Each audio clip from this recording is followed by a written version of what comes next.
First, make sure the router is powered off, and your computer has already been connected to the LAN port of the router. Hold down the restore button on the router, and keep it in place, then insert the power cord.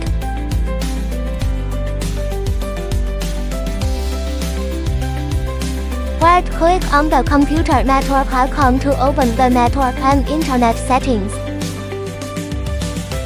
Find the option to change the network adapter. Double-click the Ethernet icon and find Internet Protocol version 4, TCP/IPv4.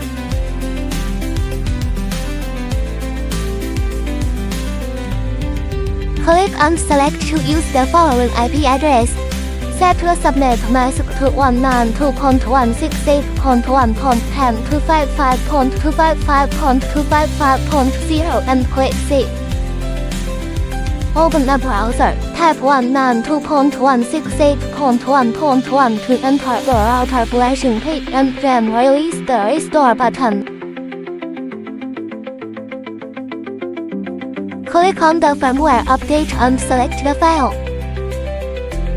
Click Upload to select Update, and wait for the progress bar to complete.